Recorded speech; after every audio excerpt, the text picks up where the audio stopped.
देश में गांधी जी को भी अपमानित किया जाता है, गालियां भी दी जाती हैं गांधी जी को, लेकिन इस बात से कोई इनकार नहीं कर सकता कि स्वतंत्रता के आंदोलन में गांधी जी महाराज की कितनी महनीय भूमिका थी। आजाद की भी थी, चंद्रशेखर की भी थी, सुखदेव की, राजगुरु, झांसी रानी, सबकी थी, मगर महात्मा गांधी की भूमिका को नजरअंदाज नहीं किया जा सकता। अंग्रेज जब ये देश छोड़ करके जब चले गए तो कलकत्ता गए जब महात्मा गांधी, तो उनसे एक पत्रकार ने पूछा था, कहा कि महाराज आपने गांधी जी असहयोग आंदोलन चला करके और अंग्रेजों को इस देश से खदेड़ दिया। जिन अंग्रेजों के राज्य में कभी सूरज नहीं डूबता था, उन अंग्रेजों को आपने इस देश से खदेड़ दिया असहयोग आंदोलन चला करके। तो आप ये बताइए, आपको असहयोग आंदोलन की प्रेरणा कहां से मिली? जवाब सुनना। आपको असहयोग आंदोलन की प्रेरणा कहां से मिली? गांधी जी ने अपनी बायोग्राफी में लिखा है, उन्होंने लिखा कि मैं 5 साल का था, अपनी मां के साथ जाकर के मैं श्रीमद् भागवत महापुराण सुनता था। सुनना माताओं, गांधी जी बताते हैं कि मैं 5 साल का था और हमारे यहाँ भागवत जी की कथा होती थी, तो मैं अपनी माँ की गोदी में बैठा रहता था, खेलता रहता था और थोड़ा सुनता था, थोड़ा खेलता था। एक दिन मैं कथा में गया तो व्यास जी प्रहलाद जी की कथा सुना रहे थे। उन्होंने सुनाया कि हिरण्यकशिप का शासन तीनों लोकों में था, कोई उनके खिलाफ सिर नहीं उठा सका। उनके ही बेटे ने 7 साल की अवस्था में प्रहलाद जी ने अपने बाप से बगावत करके हिरण्यकशिप के शासन का अंत कर दिया। गांधी जी ने कहा, मैंने उसी समय प्रण ले लिया था 5 साल की अवस्था में कि जैसे प्रहलाद ने हिरण्यकशिप के शासन का अंत किया, एक दिन मैं भी बड़ा होऊंगा और बड़ा होकर के असहयोग आंदोलन चला करके इस देश से अंग्रेजों के राज को खत्म कर लूंगा, उसके बाद मैं धरती छोड़ करके मरूंगा। ये प्रेरणा गांधी जी महाराज को श्रीमद् भागवत महापुराण से मिली थी साहब, असहयोग आंदोलन की। तो ये जो धरती है, ये जो आयोजन है, इसका उद्देश्य ही है संस्कार देना। हाँ, और बच्चों को जरूर लाना, कथा में बच्चों का आना बड़ा जरूरी है। क्यों? ये बच्चे आज जो खेल रहे हैं ना, 2030 में जब कथा होगी 5 साल बाद, तो यही बच्चे दरी बिछाएंगे, यही बच्चे दरी बिछाएंगे। बच्चे कथा में आएंगे तो वीर बनेंगे और नहीं आएंगे तो वीरप्पन बन जाएंगे। तो हमको वीर बनाना है, वीरप्पन नहीं बनाना। कथा में आएंगे तो दरी बिछाएंगे और नहीं आएंगे तो बिछी हुई दरी को उठा कर ले जाएंगे किसी रात में। इसलिए बच्चों का कथा में आना बड़ा जरूरी है, बड़ा ही आवश्यक है। और इसीलिए आयोजन है। आयोजन का ये मतलब थोड़ी न है कि महाराज की कथा में टाइम पता नहीं चलता, रवि काठा की गायकी, उसका तबला, उसका बेंजो, ये अगर कर लिए हम ना, तो हम केवल मात्र मनोरंजन कर रहे हैं। निवेदन कर रहा था, कल भगवान का विवाह हुआ,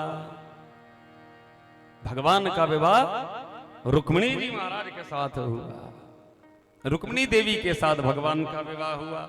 और हमारे भगवान कैसे हैं? गोस्वामी तुलसीदास जी महाराज लिखते हैं कि भगवान जैसा दुनिया में कोई सुंदर नहीं, ऐसे हैं हमारे भगवान। रुक्मिणी जी ने कहा कि श्रुत्वा गुणान भुवन सुंदर शृण्वतां ते निर्वेश्य कर्ण विवरई हरतो गतापम। ऐसे हमारे भगवान श्याम सुंदर। रुक्मिणी जी ने उनका गुण सुना था केवल, और भगवान के विषय में कहा गया कि तुझे देख के दिल भरता ही नहीं। कैसे हमारे श्याम सुंदर कि तुझे देख के दिल, गोपियां कहती थी, भरता ही नहीं, अब जाऊं कहां मैं सांवरिया, अब जाऊं कहां मैं सांवरिया। तुझे देख के दिल भरता ही नहीं, तुझे देख के दिल भरता ही नहीं। अब जाऊं कहाँ मैं सांवरिया, अब जाऊं कहाँ मैं सांवरिया, अब जाऊं कहाँ मैं सांवरिया, अब जाऊं कहाँ मैं सांवरिया। पिया छोड़ गए दिल तोड़ गए, पिया छोड़ गए दिल तोड़ गए, पिया छोड़ गए दिल तोड़ गए, अब बन के फिरूं मैं बावरिया, अब बन के फिरूं मैं बावरिया। तुझे देख के दिल भरता ही नहीं, तुझे देख के दिल भरता ही नहीं। अब जाऊं कहाँ मैं सांवरिया, अब जाऊं कहाँ मैं सांवरिया।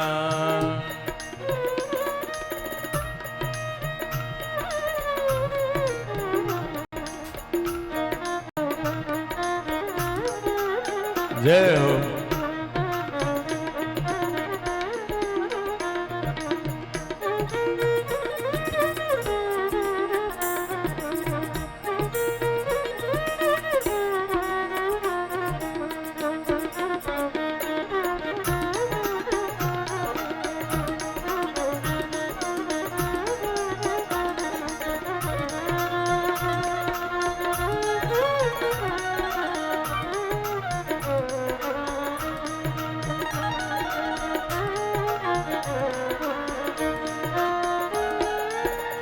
हमारे कन्हैया की एक नहीं 16,108 पटरानियां थी, 8 पटरानियां और 16,100 रानियां। भौमासुर सभी रानियों को, लड़कियों को इकट्ठा करके ले आया था। कन्हैया ने छुड़ाया, कहा अपने घर चली जाओ। उन्होंने कहा अब कहाँ जाना, अब तो तुम्हारी नजरों से नजरें लड़ गई, अब कहाँ जा पाएंगे हम।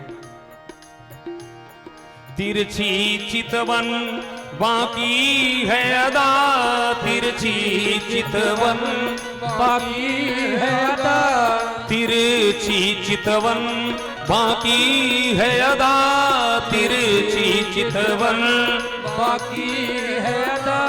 तेरे नैन कटीले कजरारे, तेरे नैन कटीले कजरारे, अब तेरे बिना जी लगता नहीं, अब तेरे बिना जी लगता नहीं। अब काहे सताए सांवरिया, अब काहे सताए सांवरिया। तुझे देख के दिल भरता ही नहीं, तुझे देख के दिल भरता ही नहीं। अब जाऊं कहाँ मैं सांवरिया, अब जाऊं कहाँ मैं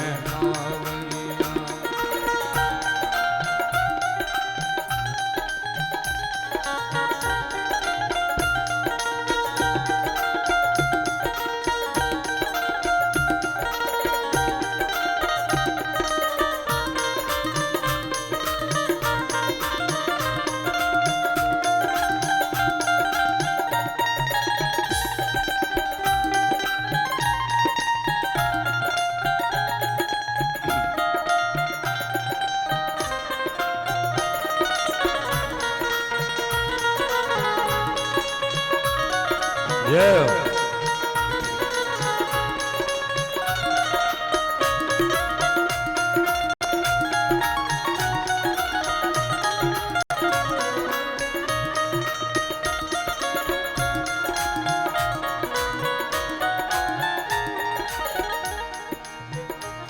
मुरली की मीठी तानों पर, मुरली की मीठी तानों पर, मुरली की मीठी तानों पर, मुरली की मीठी तानों पर, दिल में रकन्हैया खोने लगा, दिल में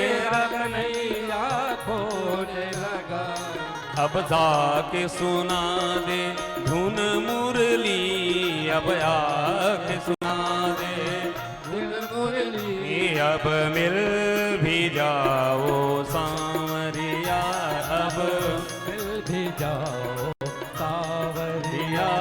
तुझे देख के दिल भरता ही नहीं, तुझे देख के दिल भरता ही नहीं। अब जाऊं कहाँ मैं सांवरिया, अब जाऊं कहाँ मैं सांवरिया। पिया छोड़ गए दिल तोड़ गए, पिया छोड़ गए दिल तोड़ गए। पिया छोड़ गए दिल तोड़ गए, पिया छोड़ गए दिल तोड़ गए। अब बन के फिरूं मैं बावरिया, अब बन के फिरूं मैं बावरिया। तुझे देख के दिल भरता ही नहीं, तुझे देख के दिल भरता ही नहीं। अब जाऊं कहाँ मैं सांवरिया, अब जाऊं कहाँ मैं सांवरिया, अब जाऊं कहाँ मैं सांवरिया, अब कहाँ मैं सांवरिया।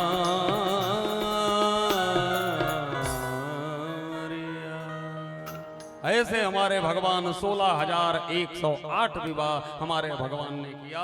निवेदन करो भगवान ने विवाह क्यों किया, ध्यान देना। और विवाह का आधार क्या है और विवाह का उद्देश्य क्या है, कहने किससे आप रोज सुन रहे हैं टीवी वाले वक्ताओं से। विवाह का आधार क्या है और विवाह का उद्देश्य क्या है, विवाह किया क्यों जाता है और भारतीय दृष्टि क्या है। विवाह क्या है, एक स्त्री और एक पुरुष का मिलन ही विवाह है कि नहीं भाई। एक लड़का और एक लड़की, लड़का और लड़की का ही विवाह होता है ना। हाँ, कई देशों में तो लड़का लड़का का भी विवाह हो रहा है आजकल। भारत में भी मान्यता दी गई है, लड़की लड़की की भी शादी हो रही है आजकल, ऐसा मैंने सुना, होने लगा। मान्यता दी गई, दो दो कौड़ी के लोग सरकार में जब बैठेंगे यही होगा। हमारे देश में एक कलंक और है, लिव इन रिलेशनशिप को मान्यता दे दी गई है। लिव इन रिलेशनशिप जानते, एक लड़का और एक लड़की बिना शादी किए एक साथ रह सकते हैं, इनको कानूनी मान्यता मिल गई। तो मैं हाथ जोड़ के पूछता हूं, फिर उस लड़की को क्या कह करके पुकारा जाएगा, वो उसकी क्या लगेगी, क्या लगेगी वो। उसके लिए हमारे समाज में इतना गंदा शब्द है। संस्कृत में तो उसको दासी कहा गया, लेकिन हमारे बोलचाल की भाषा में वो जो शब्द जो रखा जाता है किसी स्त्री को अपने साथ, उसके लिए बड़ा गंदा शब्द है। मैं इस मंच से उसका उपयोग नहीं कर सकता। ये लिव इन रिलेशनशिप, और ये कम पढ़े लिखे और हम जैसे लोगों में, मिडिल क्लास लोगों में नहीं है, ये हाई क्लास लोगों में है जो तथा कथित संभ्रांत हैं, so called live in relationship. क्या लिव इन रिलेशनशिप है, ये शुद्ध व्यभिचार है। अगर वो लड़की लिव इन रिलेशनशिप में रह रही है, उसमें और एक तवायफ में फिर क्या अंतर है, गणिका और उसमें क्या अंतर है, मुझको कोई समझा दे, लॉजिक दे दे, बुला ले कपिल सिब्बल को, दे वो लॉजिक, क्या अंतर है। विवाह कितना पवित्र बंधन है हमारे देश का। और एक निवेदन आप लोगों को और करूं, एक बात कही गई है माताओं, आप लोगों की संख्या ज्यादा है इसलिए निवेदन कर रहा हूं। एक बात कही जाती है, ये सो कॉल्ड वामपंथियों के द्वारा जिन्होंने शिक्षा पद्धति का सत्यानाश किया इस देश में, किन लोगों ने किया जानते हैं। मैं किसी पार्टी का नहीं हूं और मुझे कोई डर नहीं किसी बात को बोलने में, मैं बेखौफ बोलता हूं। जिसको करना हो मेरे ऊपर मुकदमा कर दे, लाइव चल रहा है। इस देश की शिक्षा पद्धति को दूषित किया इन दो कौड़ी के कम्युनिस्टों ने, वामपंथियों ने। वो दंभ भरते थे कि आज आधी दुनिया में हमारा शासन है, कल पूरे विश्व में हमारा शासन हो जाएगा। भारत में एक छोटे से टुकड़े पर केरल के अलावा कहीं नहीं बचे हैं, मर गए हैं कम्युनिस्ट। निवेदन कर रहा हूं मैं, अच्छे लोग बैठे हैं, रात की सभा होती है ना, तो मैं रात के हिसाब से बोलता हूं। रात की जो सभा होती है T20 के हिसाब से बोलता हूं। रात की सभा है, हाँ। सामरे सूरत पे मोहन दिल दीवाना हो गया। ये रात के लिए है, दिन के लिए ये पारी। ये निवेदन कर रहा हूं, इस देश की शिक्षा पद्धति को बर्बाद किया, पूरे विश्व में काम किया षड्यंत्र करके कम्युनिस्टों ने। और लॉर्ड मैकाले नाम का एक अंग्रेज था जिसने काम किया हमारी शिक्षा पद्धति को दूषित करने का, लॉर्ड मैकाले। विवाह कितना पवित्र बंधन है। और एक चीज और बताऊं, ये सो कॉल्ड जो प्रोग्रेसिव लोग हैं ना, वो कहते हैं कि भारत में नारियों पर अत्याचार होता रहा है। हिंदुओं ने नारियों पर अत्याचार किया है सदियों से। ईमानदारी से बताओ माताओं, ऐसा किया है? ईमानदारी से बताना, किसको किसको लगता है कि भारतवर्ष में, भारतीय संस्कृति में, मैं किसी इंडिविजुअल की बात नहीं करता, लेकिन भारतीय संस्कृति में, तहजीब में नारी को प्रताड़ित किया गया हो या अपमानित किया गया हो? क्या आपको ऐसा लगता है? मैं सीना ठोक के दावा करता हूं, क्या जानते हैं, दुनिया के किसी भी धर्म में आप ले आइए, 3000 धर्म हैं अभी दुनिया में, 30,000 संप्रदाय, 3000 संप्रदाय, 300 धर्म, 3000 संप्रदाय और 3200 उप संप्रदाय हैं इस पूरी दुनिया में। कोई एक आदमी बता दे जो सनातन धर्म में है? क्या दुनिया के किसी भी धर्म में परमात्मा को सब मानते हैं, लेकिन हर धर्म में परमात्मा के स्वरूप को पुरुष माना गया है, पुरुषवाची माना गया है कि नहीं माना गया है? दुनिया के किसी भी रिलीजन में स्त्री को परमात्मा पद पर और ब्रह्म पद पर स्थापित नहीं किया गया। ये सनातन धर्म ही है माताओं, जहां पर देवी को, एक स्त्री को सर्वोच्च देव के स्थान पर रखा गया है। चाहे आप उसको दुर्गा कह लें, काली कह लें, सरस्वती कह लें, गायत्री कह लें, और उसी को आदि शक्ति कहा गया है। शक्ति नहीं, शक्ति तो ब्रह्मा विष्णु महेश में है, आदि शक्ति किसमें है? वो भगवती में, वो भगवती में है। और मैंने उस दिन उसको व्यंजना में बोला था,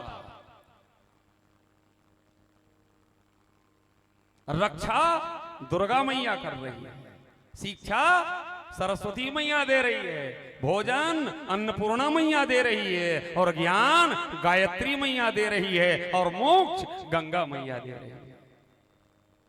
हमारे यहाँ तसव्वुर है, हमारे यहाँ ख्याल है कि स्त्री ब्रह्म जो है, स्त्री तत्व ब्रह्म के पद पर प्रतिष्ठित है। दुनिया का कोई धर्म, मैं कथा करना छोड़ दूंगा, गुलामी कर लूंगा उसकी, जो इस बात को झुठला सके। और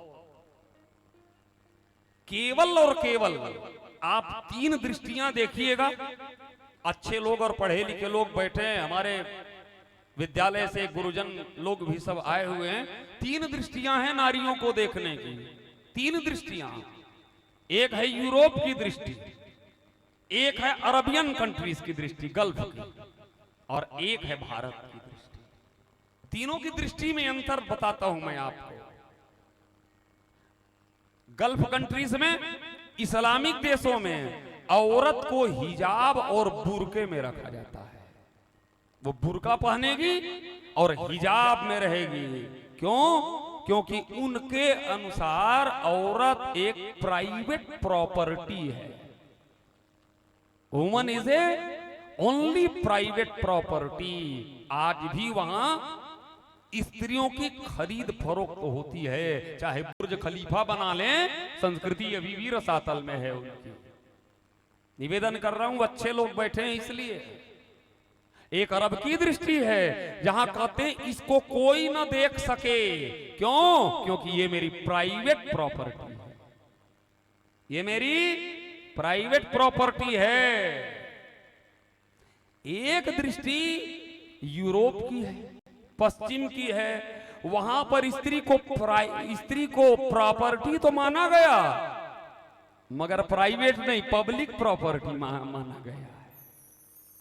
हाँ, एक एक औरत 20-20, 25-25 शादियां कर लेती है वहां तो एक साल 6-6 महीने के लिए शादियां होती हैं भाई साहब। तो वो पब्लिक प्रॉपर्टी है, ये पूरी तरह ढकी हुई है। अरब की महिला और यूरोप की महिला पूरी तरह खुली हुई है, पता ही नहीं चलता वो कपड़ा पहनी है कि नहीं पहनी है। ये जो नंगा नाच चल रहा है ना फैशन के नाम पर, यूरोप में जाकर के देखना आप, पता ही नहीं चलता इसने कपड़े तन ढांकने के लिए पहने हैं कि तन उघाड़ने के लिए पहने, पता चलता है।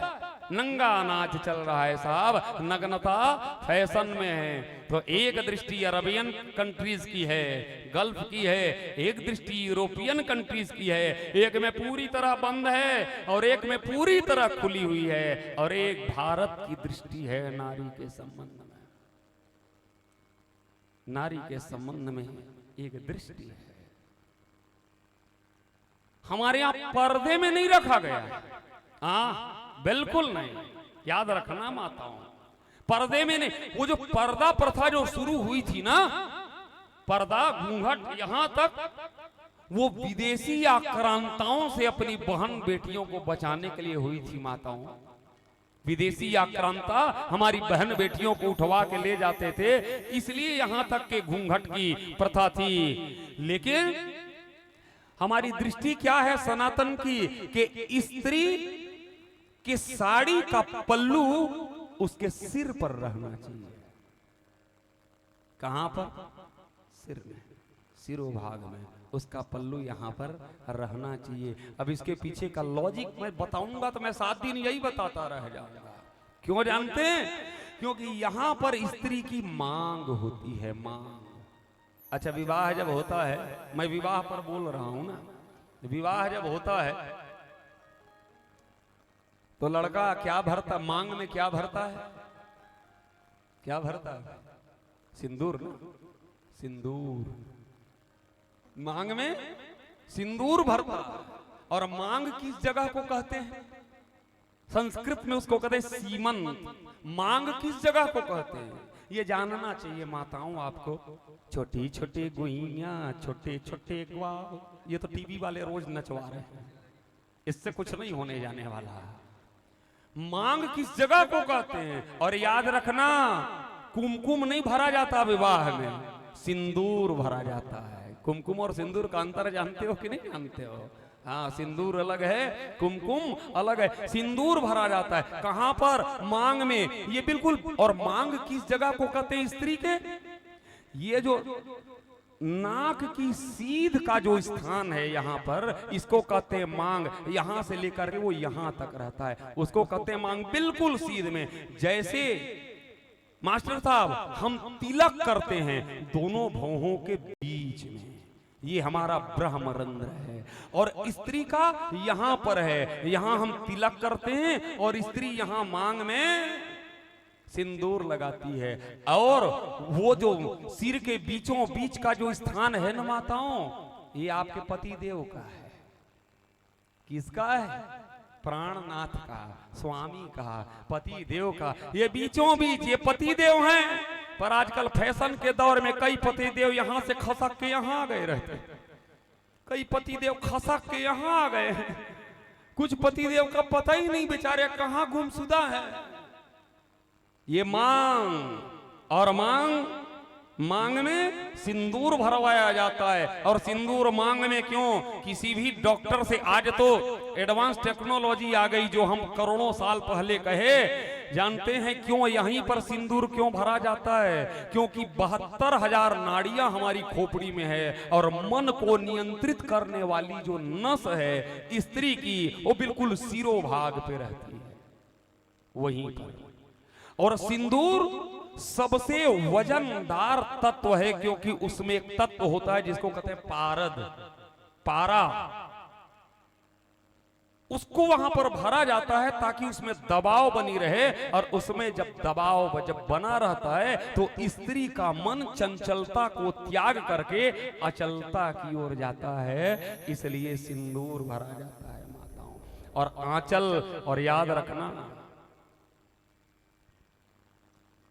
पति कहां पर मांग भरता है? बालों के बीच में, केस के बीच में, बीच से मांग निकालती हैं माताएं, एक इस तरफ एक इस तरफ, और बीच में मांग है जिसमें सिंदूर भरा जाता है, वो स्थान बालों के बीच में। और निवेदन कर दूं मैं आप सब लोगों से, इनके जीवन में किसी स्त्री के बाल का महत्व क्या है जानते हैं? स्त्री के जो केस है वो उसके अस्तित्व के परिचायक हैं, उसके एग्जिस्टेंस के परिचायक हैं, उसके वजूद के परिचायक हैं स्त्री के बाल। इसीलिए सनातन धर्म में किसी भी सौभाग्यवती स्त्री के बाल को कटाने का निषेध किया गया है। क्यों भाई किया गया है? सधवा स्त्री, सौभाग्यवती स्त्री बाल नहीं कटा सकती साहब, उसको बालों में कैंची नहीं चला सकती, उसको मनाही है कि जब तक पति हो तब तक स्त्री अपने बाल नहीं कटा सकती। और स्त्री के जो केस है ना, ये उसका अस्तित्व और उसका सम्मान है। और एक निवेदन और कर दूं आप सबसे, दो लोगों ने स्त्री का अपमान किया, उनके खानदान में कोई रोने वाला नहीं बचा था। कौन? एक दुशासन और एक कंस। और दोनों ने स्त्री का अपमान कैसे किया? तो कहते खड्ग पाणी कचेक रही, देवकी के केस को पकड़ करके कंस ने अपमानित किया, बाल को। और ये जो केस है ना स्त्री के, वो उसके अस्तित्व के, नारित्व का परिचायक है। कंस ने देवकी के बाल को पकड़ करके अपमानित किया, कोई पानी देने वाला नहीं बचा। और दुशासन ने द्रौपदी के केस को पकड़ करके जब अपमानित किया, पांडवों के, कौरवों के 100 बेटों वाले परिवार में कोई पानी देने वाला नहीं बचा था। तो जीवन में याद रखना, स्त्री के केस को कभी नहीं पकड़ना चाहिए। और आप लोग भी माताओं, सौभाग्यवती स्त्री को कभी भी अपने बालों पे कैंची नहीं चलवाना चाहिए। आजकल तो वैसा फैशन आ गया है, पूरा नहीं कटवाती है, यहाँ का छोटा सा ऐसे कटवा लेती है, घूम कैसे आया रहता है यहाँ पे, ऐसे भगवान जानिए क्या फैशन, ऐसे छोटा सा कटवा लेती है, मैं देखता हूँ। और ऐसे घूम करके वो ऐसे यहाँ पे लटका हुआ है, क्या मतलब है इसका? हाँ, और ये केवल भारतवर्ष में हो सकता है। बड़े बड़े शहरों में तो छोटे छोटे हिप्पी कटिन बाल वाली महिलाएं रहती हैं, पता ही नहीं चलता ये भाई साहब है कि बहन जी है। जींस पैंट पहने, टी शर्ट पहने, छोटे छोटे बाल, पता ही नहीं चलता संबोधन क्या करें, भाई साहब कहें कि बहन जी कहें। एक जगह हम लोगों की कथा हो रही थी रांची के पास, काठा जी और हम सब लोग साथ में थे, तो बगल में एक शादी हो रही थी और दोनों लड़के, लड़का लड़की दोनों ऑस्ट्रेलिया में रहते थे, मेलबर्न में, वहीं से दोनों के बीच में हुआ और यहाँ आके शादी कर रहे हैं। हम लोगों को भी निमंत्रण दिया तो हम लोग भी गए शादी में। अब जयमाला हो रहा था, जयमाल, काठा जी हमारे मेरे पास आए, कहे गुरुदेव बड़ा डाउट है मुझको। काठा जी बड़े पारखी आदमी है, इन्होंने कहा गुरुदेव एक चीज का बड़ा डाउट लग रहा है मुझको, मैं क्या करूं? मैंने कहा किस बात का डाउट? बोले स्टेज की तरफ देखिए, दोनों बैठे कुर्सी में और दोनों जींस का पैंट और दोनों जर्किन पहने बैठे हुए, दोनों के छोटे छोटे बाल। ये मेरे पास आए और कहे महाराज जी एक तो बता दीजिए इसमें लड़का कौन है और लड़की कौन है? पता ही नहीं चल रहा है कौन लड़का और कौन लड़की। अब हम लोग इसी में उधेड़ बिनुए लगे रहे। ये हमारे गोपाल जी करे, हाँ महाराज जी पता ही नहीं चल रहा है लड़का कौन लड़की कौन। हमने कृष्णा से कहा कृष्णा तुम देख के बताओ लड़का कौन लड़की कौन। इन्होंने कहा तुम तो देखते रहो, मैं तो बफे सिस्टम में रसगुल्ला खा रहा हूँ। अब हम सब सोच रहे हैं इसमें लड़का कौन लड़की कौन। इतने में देखा एक मोटा मोटा आदमी हाफ पेंट पहने सिगरेट पीता हुआ आया और उसने कहा क्या आप कुछ सोच रहे हो? काठा जी ने कहा कि भैया हम तो ये सोच रहे हैं कि इसमें लड़का कौन है और लड़की कौन है, दोनों तो एक जैसे लग रहे हैं, दुल्हन कोई लग ही नहीं रहा है। तब उसने बताया वो जो काले कलर का जींस वाला है वो लड़का है और नीले जींस में जो है वो लड़की है। हमारे गोपाल जी ने कहा भाई साहब आपको कैसे पता चला कि वो लड़की है? उसने कहा जो लड़की है वो मेरी ही बेटी है, इसलिए मैं जानता हूँ कि वो नीले जींस वाली जो है वो लड़की है। काठा जी ने कहा भाई साहब आपसे मिलकर के बहुत खुशी हुई, तो आप ही लड़की के पिता हैं? उसने कहा सटा, मैं उसका पिता नहीं, मैं तो उसकी मम्मी हूं। वो भी औरत थी, वो भी औरत थी, हाफ पैंट पहने, सिगरेट पीते, वो टोकरिया घूम रही थी। हम तो भाई साहब समझे। अब हमने कहा भैया जब मैया ये हाल है तो बेटी ये हाल कैसे नहीं रहेगी।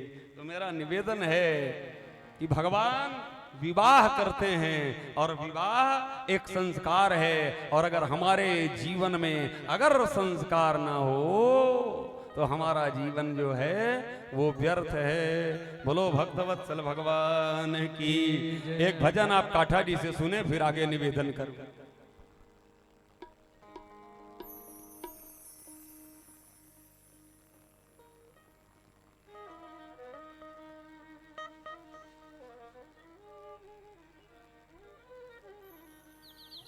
बोल कृष्ण कन्हैया लाल की।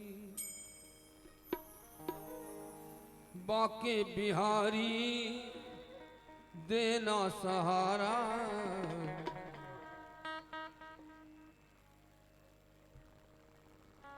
बाके बिहारी देना सहारा, कहीं छूट जाए ना दामन तुम्हारा, कहीं छूट जाए ना दामन तुम्हारा। माइक वाले भैया कहाँ चले गए? बाके बिहारी देना सहारा, बाके बिहारी देना सहारा, कहीं छूट जाए ना दामन तुम्हारा, कहीं छूट जाए ना दामन तुम्हारा। बाके बिहारी देना सहारा, कहीं छूट जाए ना दामन तुम्हारा, कहीं छूट जाए ना दामन तुम्हारा।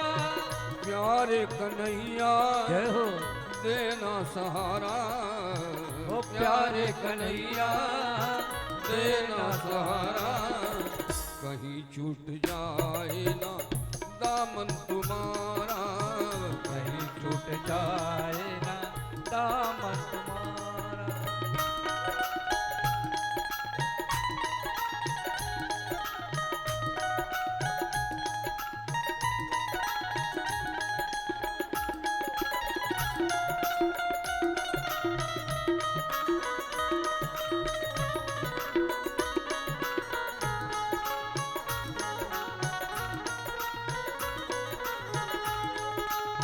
तेरे सिवा दिल में समाए न कोई, तेरे सिवा दिल में समाए न कोई, लगन का ये दीपक बुझाए न कोई, लगन का ये दीपक बुझाए न कोई। तू ही मेरी कश्ती, तू ही है किनारा, तू ही मेरी कश्ती, तू ही है किनारा, कहीं छूट जाए ना दामन तुम्हारा, कहीं छूट जाए ना दामन तुम्हारा। बाके बिहारी देना सहारा, बाके बिहारी देना सहारा, कहीं छूट जाए ना दामन तुम्हारा, कहीं छूट जाए ना दामन तुम्हारा।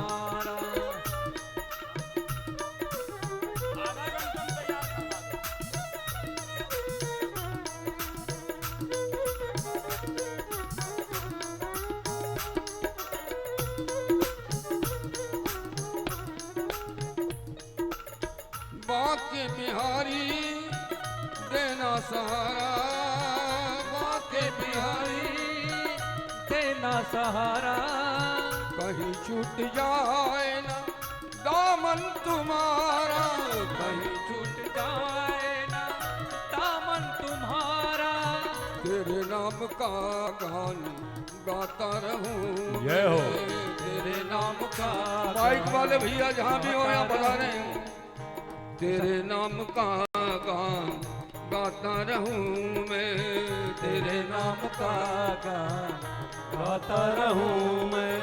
सुबह शाम तुमको रिझाता रहूं मैं, सुबह शाम तुमको रिझाता रहूं मैं। तेरे रास्ते से हटाती है दुनिया, तेरे रास्ते से हटाती है दुनिया। इशारे से मुझको बुलाती है दुनिया, इशारे से मुझको बुलाती है दुनिया। इशारे से मुझको बुलाती है दुनिया। हरगिज न देखूं जय हो। इसका इशारा, हरगिज न देखो इसका इशारा। कहीं छूट जाए ना दामन तुम्हारा, कहीं छूट जाए जाए ना दामन तुम्हारा। हे बाके बिहारी देना सहारा, बाके बिहारी देना सहारा।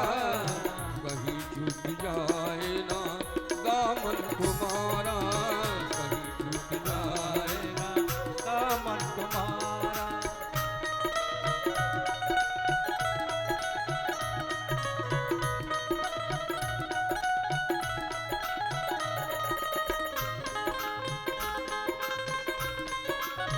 जय हो।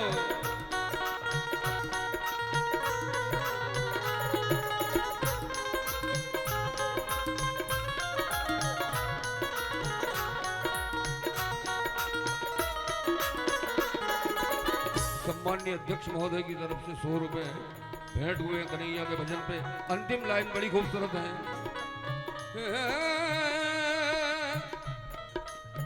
बड़ी भूल की जो दुनिया में आया, बड़ी भूल की जो दुनिया में आया। मूल भी खोया ब्याज भी गवाया, मूल भी खोया प्याज भी गवाया। बड़ी भूल की जो,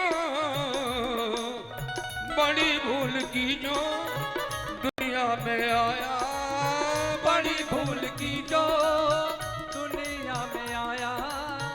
मूल भी गवाया ब्याज भी गवाया, मूल भी गवाया प्याज भी गवाया। दुनिया में मुझको अब भेजना दोबारा, ओ दुनिया में मुझको भेजना दोबारा। एक शेर याद आया। जय हो। रोते रोते आए थे आंसू बहा के चल दिए। जय हो। दिल के टुकड़े टुकड़े करके उसमें लिखा था मैंने कि रोते रोते आए थे आंसू बहा के चल दिए, कोई जैसे आए थे वैसे ही आके चल दिए। क्या बात है, क्या बात। कई आने जाने का झंझट मिटा के चल दिए और कई हरदम आने का वादा निभा के चल दिए। जय हो। रोता है रवि उसमें जो रोते रोते गए, जय। और हंसता है उन पे जो हंसी करा के चल दिए। क्या बात। भेजना न मुझको फिर यहाँ दोबारा, भेजना न मुझको फिर यहाँ दोबारा। कहीं छूट जाए ना दामन तुम्हारा, कहीं छूट जाए ना दामन तुम्हारा। बाके बिहारी देना सहारा, बाके बिहारी देना सहारा। कहीं छूट जाए ना दामन तुम्हारा, कहीं छूट जाए ना दामन तुम्हारा। राधे राधे राधे राधे राधे राधे हो राधे राधे आइए सब लोग ताली बजा के। श्री राधे राधे राधे राधे राधे राधे श्री राधे राधे राधे राधे राधे राधे।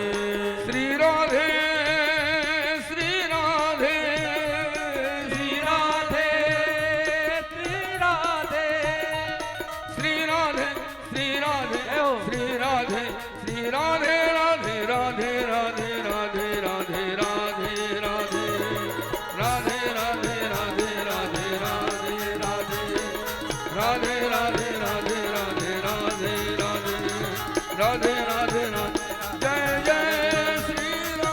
राधे राधे राधे राधे जय जय राधे राधे राधे राधे राधे राधे जय राधे राधे राधे राधे राधे राधे राधे राधे राधे राधे राधे राधे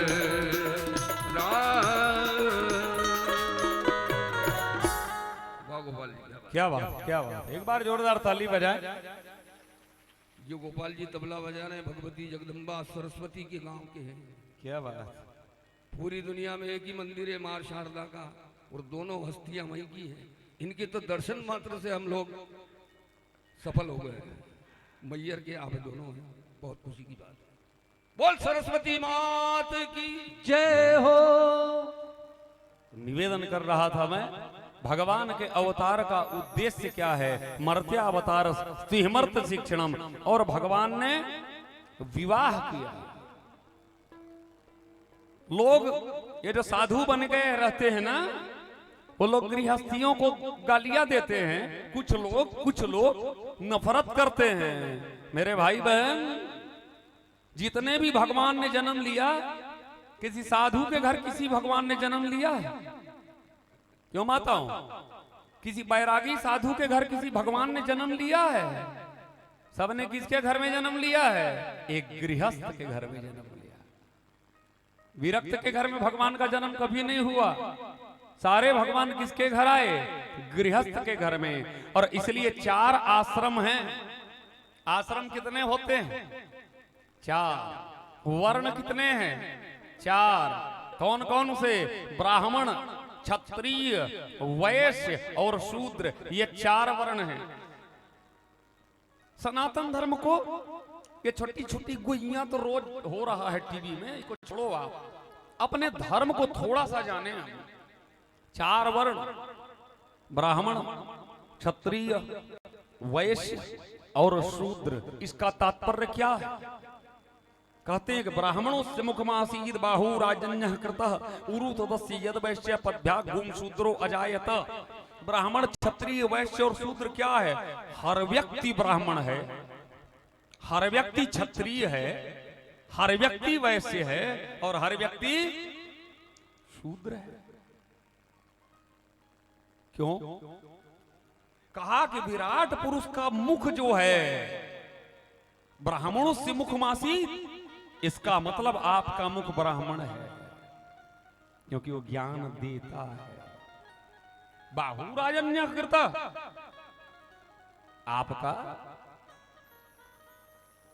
आपकी जो भुजा है थोड़ा बढ़ा दीजिएगा, ये क्षत्रिय है। आपका उरु जो है, ये जो है ये वैश्य है, और आपके जो पैर है ना वो शूद्र है। और कोई न कम है न कोई ज्यादा है, तो शरीर की स्थिति है, इसलिए मुंह ऊपर है और पैर नीचे। और एक भी अंग अगर इसमें से ना रहे तो आदमी क्या कहलाएगा?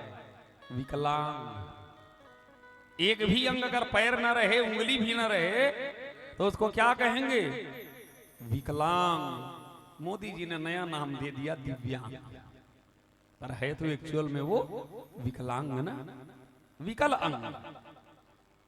तो 4 हमारे यहाँ वर्ण हैं, और चारों के बीच में न तो प्रतिस्पर्धा है और न ही नफरत है। गुलामी के दौर में हमको आपस में लड़ाया गया। ब्राह्मण को क्षत्रिय से, क्षत्रिय को वैश्य से, शूद्र को ब्राह्मण, ये लड़ाया गया हमको। पहले ऐसा नहीं था। और निवेदन करूं, 4 आश्रम हमारे यहाँ मानव की आयु को 100 साल मान करके 4 आश्रमों में बांटा गया। ब्रह्मचर्य, गृहस्थ, सन्यास और चौथा वानप्रस्थ। वानप्रस्थ 25 वर्ष आप विद्या अध्ययन करो। गुरुजन बैठे हैं गुरुकुल में जाकर के, और ब्रह्मचर्य व्रत का पालन करते हुए अपने बच्चों को, अब आजकल तो पढ़ाई भी मोबाइल से ही हो रही है कोविड के जमाने से, तो उसको पूरी तरह निषेध तो किया नहीं जा सकता, लेकिन मैं फिर बोलता हूं, आपके घर में छोटे छोटे बच्चे हैं, बच्चियां हैं, उनका मोबाइल जरूर चेक करना, उनका स्टेटस जरूर चेक करना, क्या क्या सर्च किए हैं ये जरूर माँ बाप का कर्तव्य है अपने बच्चों के मोबाइल को चेक करना। 25 वर्ष गृहस्थ में रहे, फिर 25 वर्ष के बाद में फिर ब्रह्मचर्य के बाद में फिर गृहस्थ आश्रम में प्रवेश करें, फिर 25 साल गृहस्थ में रख करके फिर 75 तक वानप्रस्थ और 75 से उस पार की जो उम्र है वो संन्यास। ये 25 सालों के 4 भाग में हमारे पूरे जीवन को बांटा गया सनातन धर्म में। 25 वर्ष विद्याध्ययन, ब्रह्मचर्य का पालन, और फिर 25 वर्ष गृहस्थ, फिर वानप्रस्थ और फिर संन्यास। निवेदन में ये कर रहा था कि ये गृहस्थ जीवन, 4 आश्रम होते हैं, लेकिन कहा गया कि सबसे महान आश्रम कौन सा है, तो कहते हैं धन्यो गृहस्थ आश्रम। गृहस्थ आश्रम सबसे महान है। क्यों? किसी विरक्त के घर भगवान पैदा नहीं हुआ, जितने भगवान आए किसी न किसी गृहस्थ के घर आए हैं माताओं। इसलिए हमारा महत्व ये साधुओं से ज्यादा बड़ा है हम गृहस्थों का, क्योंकि हर साधु किसी न किसी गृहस्थ के घर ही पैदा होता है। और विवाह जो है वो गृहस्थ आश्रम का नींव है। आप हम सब विवाह करते हैं, पर क्या हमको पता है कि विवाह में जो कर्म कांड होते हैं इसका महत्व क्या है? मैंने जैसे अभी बताया कि मांग में सिंदूर ही क्यों भरा जाता है। मास्टर साहब बैठे, शिक्षक गण बैठे, दुनिया में सबसे चंचल धातु है पारा। अत्यंत चपल देहस्य पारदस्य निबंधने कहा गया, पारा, पारद। और वो पारा सिंदूर में आकर के अचलता को प्राप्त कर लेता है। इसी प्रकार स्त्री और पुरुष का, एक लड़की और एक लड़के का विवाह क्यों? विवाह का आधार क्या है? बोले विवाह का आधार है काम। अच्छे लोग बैठे हैं, थोड़ी बेसिक बातें हैं सनातन धर्म की, ये निवेदन कर रहा हूं। आज आखिरी दिन है, झांकी तैयार हो जाएगी तो मैं अरे द्वारपालों सुना दूंगा आपको, वैसे भी आप सुन चुके हैं। झांकी तैयार हो जाएगी, सुदामा जी की कथा सुना दूंगा, और मेरा मन है सुनाने का। क्या पता अगली पंचवर्षी में मैं आ पाऊं कि ना आ पाऊं, कोई ठिकाना थोड़ी। विवाह, भगवान ने विवाह को स्वीकार किया, और विवाह का आधार क्या है? काम। अब अच्छे लोग बैठे हुए हैं, अच्छे लोग बैठे हैं। एक बात बताऊं आपको, हमारे यहां 6 विकार हैं। कौन कौन से? काम, क्रोध, मद, लोभ, मोह और मत्सर। ये 6 विकार हैं जिनको त्यागना है, और 4 पुरुषार्थ हैं हमारे यहाँ। कौन कौन से? पहला धर्म, दूसरा अर्थ, तीसरा काम, और चौथा मोक्ष, है ना। इन एक को प्राप्त करना है और एक को त्यागना है। ऐसा कौन सा तत्व है जो कॉमन है, जो दोनों में है? काम है मास्टर साहब। काम, काम, क्रोध, मद, लोभ, मोह, मत्सर में भी काम है, और धर्म, अर्थ, काम, मोक्ष में भी काम है। तो प्रश्न अब ये उठता है कि काम निंदनीय है कि वंदनीय है, त्याज्य है कि ग्राह्य है, नकारात्मक है कि सकारात्मक है, निगेटिव है कि पॉजिटिव है? काम को त्यागें कि काम को अपनाएं? एक दृष्टि में काम निंदनीय है, पाप है, और एक दृष्टि में काम पूजावत है, पुरुषार्थ है। काम। और एक निवेदन और करूं, मानव जन्म लेकर के जीव होकर के निष्काम होना संसार में सबसे कठिन है। क्यों? हम निष्काम क्यों नहीं हो सकते? क्योंकि हमारा ये जो शरीर है काम का परिणाम है। हमारे आपके माता पिता में अगर काम न होता, वासना न होती, तो हम और आप पैदा नहीं होते। तो बच्चा माँ बाप के काम का परिणाम है। तो जो शरीर काम का ही फल है, काम का रिजल्ट है, वह निष्काम हो जाए, ये अत्यंत दुष्कर है। बहुत बड़े साधकों के द्वारा ही ये संभव है। तो विवाह का मुख्य आधार क्या है? काम।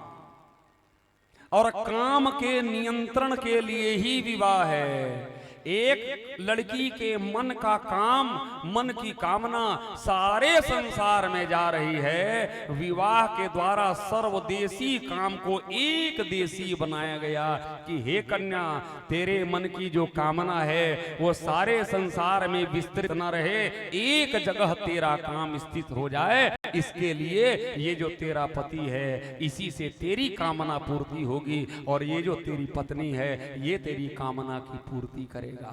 कस्मैदात कामोदात। विवाह में वेद मंत्र है मास्टर साहब कि विवाह क्या है का काम के द्वारा, काम के लिए, काम का दिया जाने वाला दान ही कन्यादान है। काम के लिए विवाह का मुख्य आधार क्या है? काम, वासना, काम। और अगर एक पुरुष के मन का काम दुनिया में सबकी तरफ जब जा रहा है तो ये विकार है, और संसार से हट करके अगर केवल अपनी पत्नी की तरफ जा रहा है तो वो पुरुषार्थ है। हमारे यहाँ ये कहा गया, माताओं, महिलाएं कहती है ना, हमको 33% आरक्षण चाहिए। सनातन धर्म में तो आपको 99% आरक्षण मिला हुआ है। क्यों? मेरी पत्नी के अलावा मेरे लिए सारे संसार की जो स्त्री है वो माँ के समान है। मातृवत परदारेषु और परद्रव्येषु लोष्टवत्। संसार की हर स्त्री माँ के समान होती है, पत्नी के अलावा। ये सनातन धर्म है माताओं। और इसीलिए एक चीज और बताऊं आपको, विवाह जब होता है, विवाह तो अब आपके यहाँ का क्या नियम है ये तो मुझको नहीं पता। कुछ लौकिक क्षेत्रीय नियम भी होते हैं। विवाह में जब कन्यादान होता है ना, तो कन्या के माता पिता अपनी कन्या के हाथ को वर के हाथ में देते हैं। यहाँ भी ऐसे ही होता होगा, होता है ना? क्यों माता? हाँ तो वैसे कर दिया करो, नहीं तो वैसे कर दिया करो। वैसे भी पंचायती राज है, आप ही लोगों का तो राज है, आप ही लोगों की तो सुनवाई है। इसी को कहते हैं पाणी ग्रहण। पाणी माने संस्कृत में कहते हैं हाथ, हाथ को कहते हैं पाणी, पाणी ग्रहण। लड़का वर जो है लड़की के किसको ग्रहण करता है? हाथ को। लड़की के हाथ को लड़के के हाथ में दे करके जलधारा डाल करके और लड़की को, लड़के को, कन्या को दान किया जाता है। इसी को कहते हैं पाणी ग्रहण, हाथ का ग्रहण करना। अब आपने कभी सोचा पैर ग्रहण काहे नहीं होता? ये भी तो हो सकता है कि लड़की के लात को उसके हाथ में रख दिया जाए, ये भी तो हो सकता है।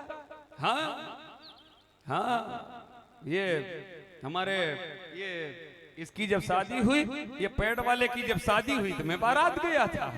ये बड़ा एक्साइटेड था, बड़ा एक्साइटेड था। गुरुजी मेरी शादी हो रही, गुरुजी मेरी शादी है। बड़ा एक्साइटेड था। मैंने कहा कूद ले बेटा, कूद ले। हाँ, हम लोग तो पुराने अनुभवी हैं, तू भी मरेगा हम लोगों जैसे। हाँ, माने हम लोगों जैसे नहीं, इन लोगों जैसे। लाइट चल रहा है, घर पहुंचना है। इन लोगों जैसे तू भी मरेगा।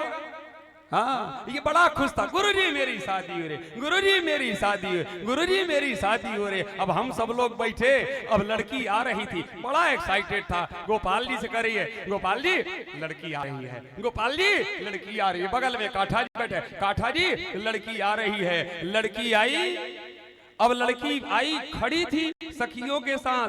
अब ये पता नहीं था इसको कि लड़की को दाहिने में बिठाना है कि बाएं में बिठाना है। इन्होंने मुझसे पूछा, कहा गुरुजी कन्या को दाएं में बिठाएं कि बाएं में बिठाएं?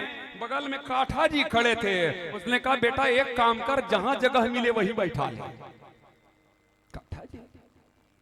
काठा जी ने कहा बेटा जहां जगह मिले बिठा ले, चाहे दाएं। क्यों? कहा चाहे दाएं में बिठा चाहे बाएं में बिठा, शादी के बाद तेरी खोपड़ी पर ही बैठेगी, दूसरी जगह वो नहीं बैठेगी। वो 40 साल के एक्सपीरियंस होल्डर हैं भाई, है ना।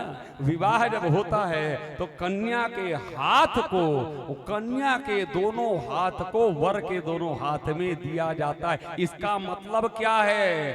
हाथ मिलाया जाता है। और 2 हाथ कन्या के और 2 हाथ वर मिल करके क्या हो गए?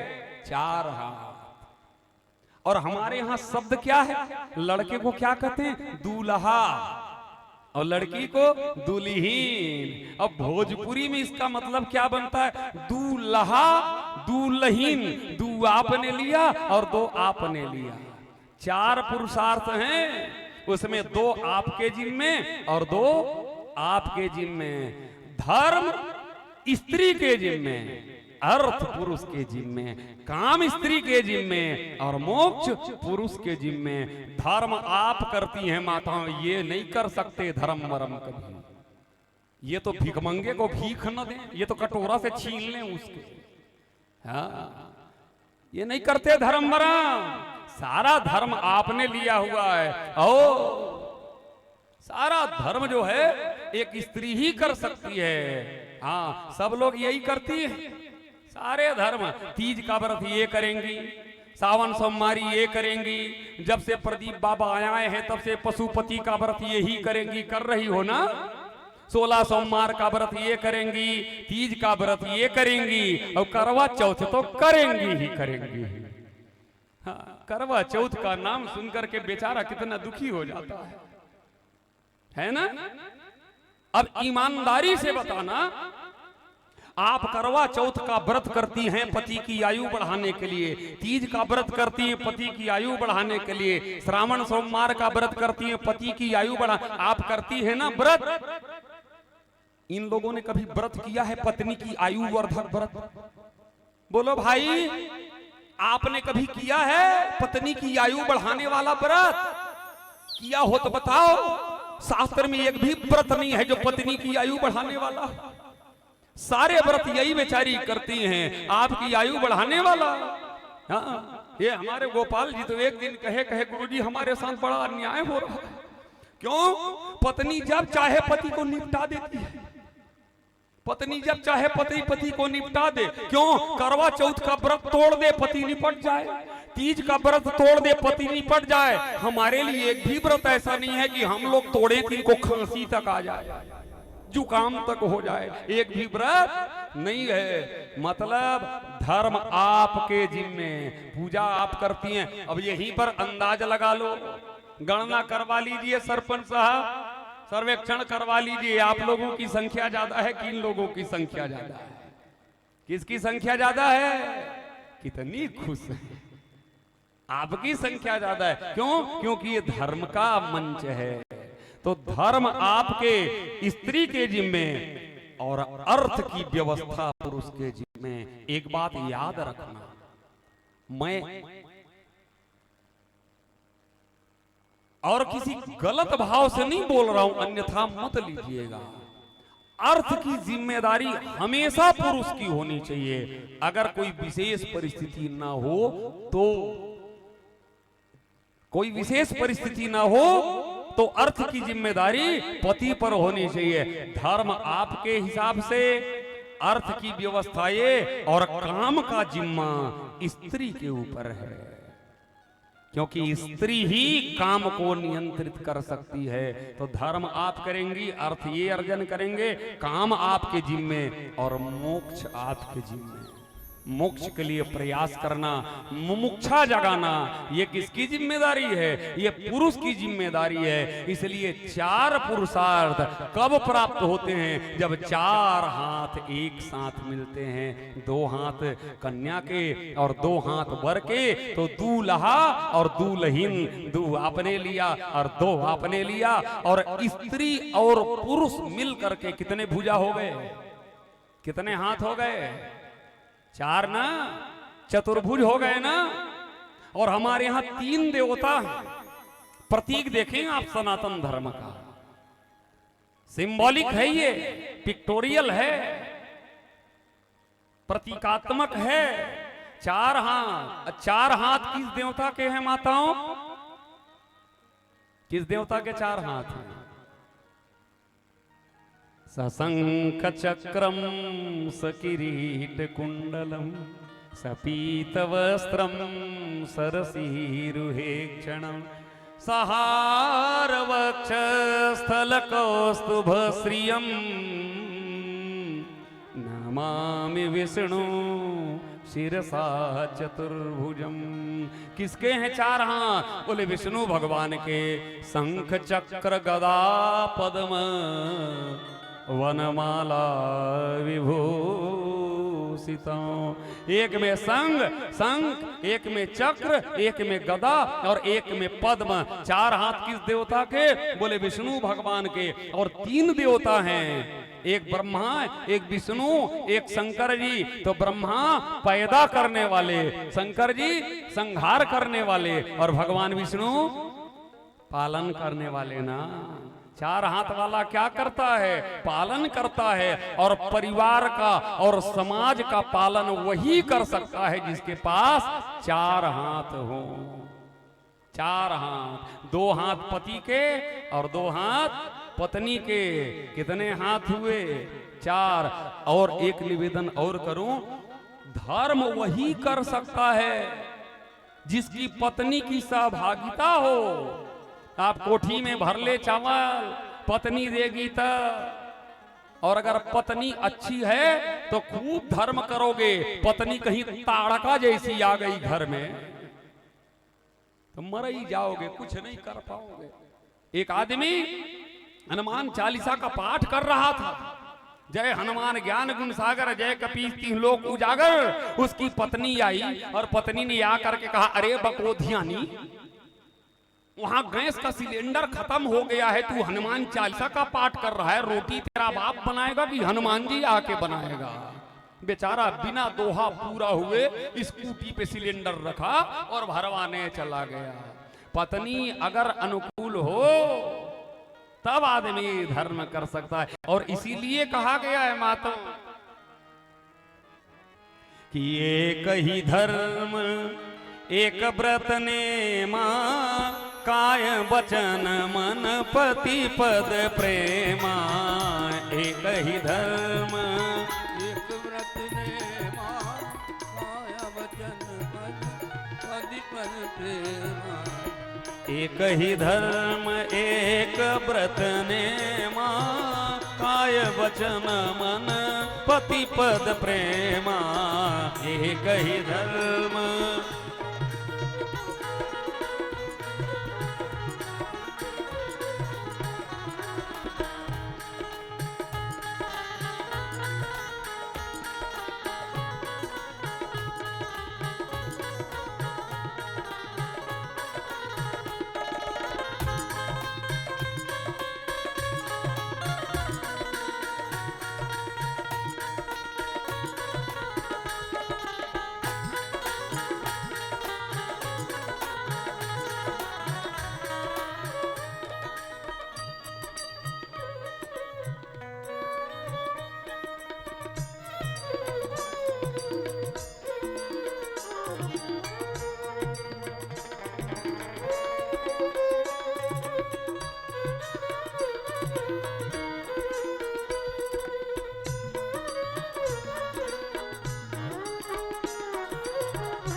क्या बात काठा जी।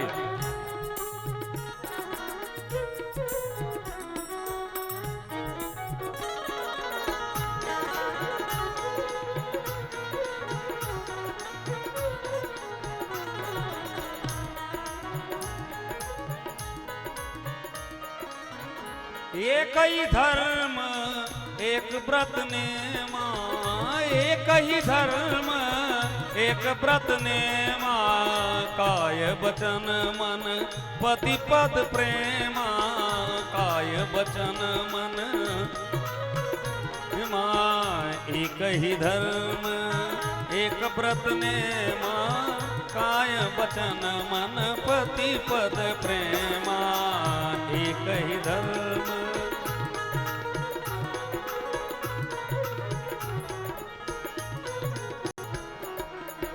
एक ही धर्म, एक ही धर्म एक ही नेम और एक ही व्रत है, काय वचन मन पति पद प्रेमा। और गृहस्थ जीवन अच्छा तब होगा जब विवाह बढ़िया होगा।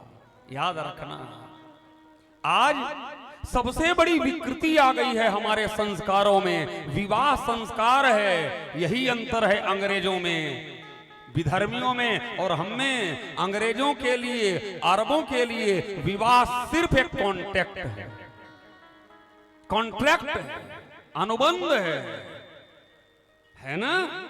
लेकिन भारत के लिए विवाह क्या है?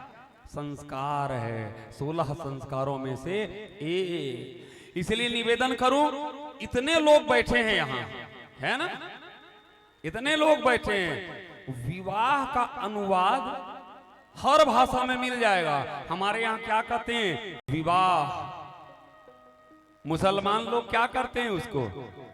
शादी, निकाह, वलीमा, है ना। कुछ अरबिक वर्ड हैं, कुछ पर्सियन हैं, मिलकर के सब उर्दू खिचड़ी बनी है। शादी जो है उर्दू का शब्द है ना, और उसका मूल जो है वलीमा या निकाह है, और अंग्रेजी में मैरिज। ध्यान देना, उनका कॉन्ट्रैक्ट है एक जन्म के लिए। एक मुसलमान विवाह करता है एक जन्म के लिए, ईसाई विवाह करता है एक जन्म के लिए, यहूदी विवाह करता है एक जन्म के लिए, मगर एक हिंदू कितने जन्म के लिए विवाह करता है? कितने जन्म के लिए? 7 जन्म के लिए। इसलिए 7 फेरे होते हैं, 7 फेरे होते हैं। विवाह में कितने फेरे होते हैं? 7 फेरे होते हैं, 7, है ना। अब प्रश्न उठता है कि विवाह में 7 ही फेरे क्यों होते हैं? 7 फेरे क्यों होते हैं? ये बात जाननी चाहिए आपको। 8 काहे नहीं होता? हाँ, हमारे यहाँ तो गाने भी बने हैं, हाँ, 7 ही जन्म वाले, हाँ, सारे गाने भी बने हैं। और 7 फेरे होते हैं, 7 वचन होते हैं, 7 प्रतिज्ञा होती है, और 7 फेरे होते हैं, और 7 जन्म का रिश्ता होता है। तो प्रश्न आता है, भाई 7 फेरे क्यों होते हैं? मास्टर साहब बैठे हैं और भी सब शिक्षक गण बैठे हुए हैं। ये जो फेरे जो पढ़ते हैं, फेरे गोल ऐसे पढ़ते हैं ना, बीच में अग्नि है और गोल, तो कितने अंश का होता है वो फेरा? 360 डिग्री का, 360 का होता है कि नहीं भाई? छोटे छोटे बच्चे बैठे, ये सब गणित जानते हैं। 360 डिग्री का होता है ना वो गोल चक्कर। अब जरा सा सबके पास मोबाइल है, अपना मोबाइल खोलिए और मोबाइल खोल करके देखिए अंक कितने हैं? 9, 1 2 3 4 5 6 7 8 9, 9 तक अंक है ना। 360 को 1 से लेकर के 9 तक आप विभाजित करके देखिए, 1 से पूरा का पूरा विभाजित हो जाएगा। मोबाइल खोल के देखिए ना, है ना। और 2 से विभाजित करके देखें आप, 360 को पूर्ण विभाजित होगा 180। 3 से विभाजित करके देखें, भाग दे करके देखें, कितना आएगा? 120, 120, 360। आप 4 से विभाजित करके देखें 360 को, पूर्ण विभाजित होगा, कितना आएगा? 90, 90। आप 5 से विभाजित करके देखें 360 को, देख लीजिए आपके पास मोबाइल है, कितना आएगा? 72, 72, पूर्ण विभाजित, है ना। आप 6 से भाग दे करके देखें 360 को, कितना आएगा? 6 छक्के 36, 60, है ना। देख लें आपके हाथ में मोबाइल है, आप 8 से विभाजित करके देख लें, 360 भागित 8 करके देखें, पूर्ण विभाजित होता है, कितना आता है? 45। आप 9 से विभाजित करके देख लें 360 को, कितना आया? 40 आया ना। 1 2 3 4 5 6 8 9 से विभाजित हो गए ना पूर्ण। अब 7 से विभाजित करके देखें, 360 भागित 7 करें, कितना आता है? 51.428। 1 से लेकर के 9 तक के अंक में 360 जो है केवल एक ही अंक है 7, जिससे पूर्ण विभाजित नहीं होता। मेरी बात समझ में आ रही है ना? इसीलिए वह जो 360 डिग्री का जो चक्कर है वो फेरे हैं, उसमें 6 भावर नहीं, 4 नहीं, 8 नहीं, 9 नहीं, 3 नहीं, 2 नहीं, कितने फेरे होते हैं? 7 फेरे इसीलिए होते हैं माताओं। कैसी वैज्ञानिक दृष्टि रही होगी हमारे पूर्वजों की। क्यों कि 7 वचन हैं, 7 प्रतिज्ञा है, 7 फेरे हैं, और 7 जन्म तुझको, 7 जन्म वाला ये 7 है हमारे सनातन धर्म में। और विवाह अगर सही से हो जाए तो वैवाहिक जिंदगी सही से रहती है। आज सबसे बड़ा खिलवाड़ होता है विवाह में, कथा तो आप सब जानते हैं। सबसे बड़ा खिलवाड़ किसमें? विवाह में। और आजकल तो विवाह देखो तो लगता ही नहीं कि शादी हो रही है घर में, ऐसे लगता है जैसे किसी सीरियल की शूटिंग हो रही है। हल्दी के दिन जितनी महिलाएं सब पीला पीला पहने घूम रही हैं, पता ही नहीं है दुल्हन कौन है और दुल्हन की मौसी कौन है। ये ट्रेंड चल गया अभी 5-6 साल से सीरियल देख के। पतियों बेचारे प्यूरा प्यूरा पहले घूम रहे हैं। हाँ, हल्दी के दिन सब पीला पीला, मेहंदी के दिन सब मेहंदी मेहंदी कलर के पहने घूम रही है। फेरे के दिन सब लाल लाल पहने घूम रही हैं। रिसेप्शन के दिन सब वेस्टर्न ड्रेस पहने घूम रहे हैं। उस दिन बताया था ना, एक शादी में एक 70 साल की डोकरी भी, बुढ़िया भी चल रही थी और डीजे वाले से कह रही थी मेरा वाला गाना बजा दो। उसने कहा कौन सा? तो वो कहती है कि बामन गज का दामन पहर मटक चलूंगी। आजकल खूब चल रहा है शादी में के बामन गज का दामन पहर मटक चलूंगी। मटक मटक के चल रही थी, गिर गई और 2 दांत थे वो भी टूट गए उसके।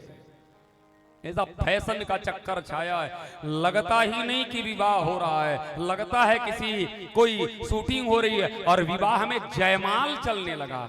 याद रखना, मैं बुरी लगे मेरी बात दोबारा मत बुलवाना मुझको काम थी। जयमाल पूर्णतया अशास्त्रीय है, पूर्णतया अशास्त्रीय है। एक जगह शादी में गए थे हम लोग, मेरे एक भाई की शादी थी। लड़की वाले ने कहा जयमाला होगा, मैंने कहा नहीं होगा जयमाला वयमाला। उसने कहा आप तो राम कथा के विद्वान हैं, राम कथा के मर्मज्ञ हैं। हाँ, राम जी ने, सीता जी ने राम जी को जयमाला पहनाया था।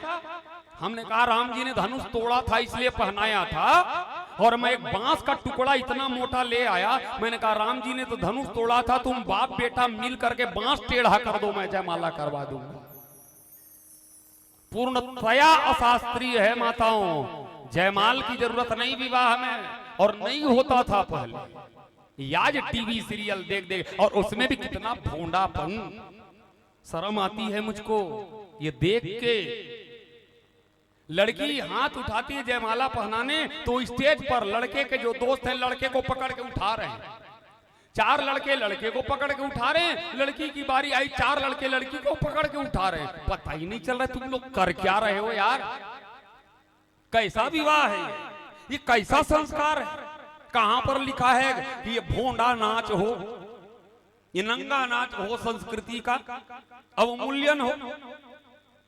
जयमाल भी इतने बेहुदे ढंग से किया जा रहा है, और सब चीज के लिए टाइम है। हाँ, 2 घंटे नाचने के लिए, क्यों सबको नाचना है वहां। और विवाह में ना ये 2 लोगों को कभी मत बुलाया करो, 2 लोगों को शादी में कभी मत बुलाना। सुन लो, संसार में सबसे जो दुष्ट प्राणी होते हैं उनका नाम है एक तो फूफा और एक जीजा। ये सबसे दुष्ट प्राणी है। फूफा सबसे हर शादी में फूफा रूठा ही हुआ। जहां देखो शादी हो रही है फूफा रूठा हुआ। इसलिए फूफा ने तरक्की नहीं की, सब लोगों ने तरक्की कर ली। काका जी बैठे हैं, हमारे मास्टर साहब बैठे, सब लोगों ने तरक्की कर ली ना। जैसे मम्मी मॉम हो गई है ना, शॉर्ट हो गया। पापा पॉप हो गए, भाई ब्रो हो गए, सिस्टर सिस हो गई। हाँ, सब हो गए। और जीजा जीजू हो गए। लेकिन फूफा आज तक फूफू नहीं हो पाए। क्यों भाई? जीजा को लोग जीजू कहने लगे ना, लेकिन फूफा को कोई फूफू कहता नहीं कहता, क्यों? बहुत दुष्ट प्राणी है ये फूफा नाम का प्राणी, हर शादी में यही। तो फूफा डिसाइड करता है कौन कौन नाचेगा और नाचते कैसे हैं। शर्म आती है, हमारे बच्चे की शादी हो रही है और लड़के का बाप दारू पी के नाचता है यार, शर्म आती, शर्म आती देख के। शराब पी करके तुम अपने बच्चे का संस्कार कर रहे हो, क्या संस्कार जाएगा? तो कैसा रहेगा उसका गृहस्थ जीवन शराब पी करके। एक शादी हो रही थी, एक शादी, तो जितने लड़के थे ना, एक आदमी के पीछे फूफा जी चाय लाऊं, फूफा जी पानी लाऊं, फूफा जी, एक ही आदमी के पीछे लगे थे, फूफा जी फूफा जी फूफा जी फूफा जी, सब आगे पीछे, जितने लड़के उसके पीछे पीछे। हमने कहा भाई साहब ये कौन सा भारत का वित्त मंत्री है कि प्रधानमंत्री है? जितने लड़के हैं सब इसी के आगे पीछे काहे घूम रहे हैं? एक लड़के ने बताया, कहा गुरुजी पौआ जिस पेटी में रखा है ना उसकी चाबी इसी के पास है, इसलिए सारे के सारे उसके आगे पीछे घूम रहे हैं, क्योंकि फूफा के पास पौआ की चाबी रखी हुई है। मेरे भाई बहन, विवाह है, विवाह को संस्कार की तरह करिए, ज्यादा महंगा विवाह न करिए। विवाह संस्कार है, और संस्कार जब हो, हमारे यहां कहा गया ना कि सीताराम मनोहर जोरी, दशरथ नंदन जनक किशोरी, राम सिया राम जय जय राम, राम सिया राम जय जय राम। हो सीताराम मनोहर जोरी, दशरथ नंदन जनक किशोरी, राम सिया राम जय जय राम, राम सिया राम जय जय राम।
और विवाह इतना बड़ा संस्कार है और दुनिया में सबसे प्रिय रिश्ता है। हम लोग हंसी मजाक में थोड़ा सा माहौल को लाइट करने के लिए पति पत्नी के रिश्तों पर थोड़ा सा हंसी मजाक कुछ ह्यूमर के साथ बोल देते हैं, मगर दुनिया में सबसे नजदीकी रिश्ता किसका है? वो है पति का और पत्नी का। इससे बड़ा पावन, इससे बड़ा पवित्र कोई रिश्ता नहीं सज्जनों, पति का और पत्नी का। पत्नी के दो रूप हैं, एक जगह कहा गया सहधर्मिणी और एक जगह कहा गया सहगामिनी। सहगामिनी। दुनिया के सारे रिश्ते एक जन्म के हैं, बाप एक जन्म का, माँ एक जन्म की, भाई एक जन्म का, बेटा बेटी एक जन्म के, लेकिन पति और पत्नी 7 जन्म का साथ है। 7 जन्म का, 7 जन्मों का साथ। इसलिए विवाह को फंक्शन ना बनाएं, विवाह संस्कार है। बहुत महंगी शादियां ना करें, विवाह संस्कार है। विवाह में फालतू पैसे ना उड़ाएं, दारू में, पटाखे में, आतिशबाजी में, बैंड में, इन सब चीजों में ज्यादा पैसे ना लुटाएं। उसी को अपनी बेटी को और बेटे के नाम से बैंक में डाल दें, वो उनके काम आएगा। ईगो को संतुष्ट करने के लिए पैसे का अपव्यय न करें सज्जनों। विवाह ऐसा संस्कार है। इसी पर चर्चा थी। 2 बार भगवान का नाम लें बड़े प्रेम से। उसके बाद मैं आपको सुदामा जी की कथा सुनाऊंगा और झांकी भी तैयार हो गई है, उसी का इंतजार था। सुदामा जी की कथा के बाद में झांकी आएगी। सब लोग बड़े प्रेम से भगवान का नाम लें कि सीताराम सीताराम सीताराम जय सीताराम सीताराम सीताराम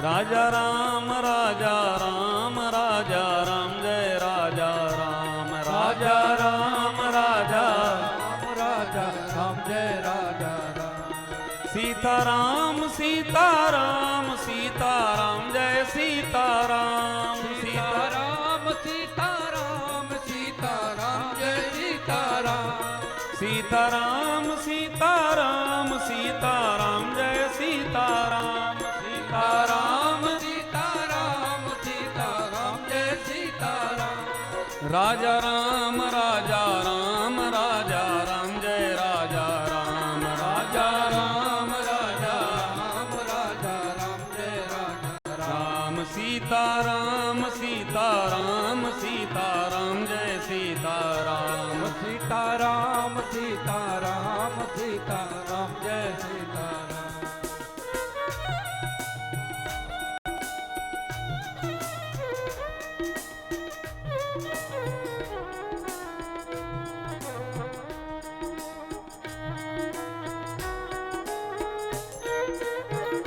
जय हो।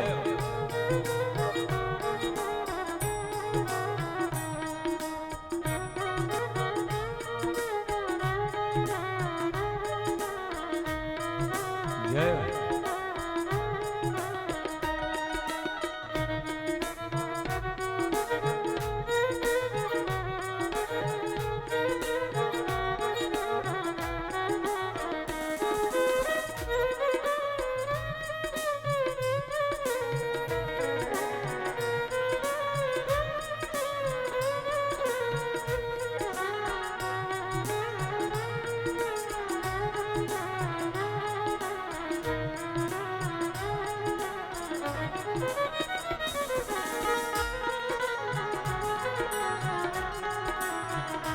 सीताराम सीताराम सीताराम जय सीताराम सीताराम सीताराम। सब लोग ताली बजा के गाएं। हम राधे श्याम राधे श्याम राधे श्याम जय राधे श्याम राधे श्याम राधे राम राधे श्याम जय राधे। बोलिए भक्त और भगवान की जय हो। इतना धीरे। आज एकादशी है क्या, व्रत है क्या आप लोग? तो थोड़ा जोर से बोले।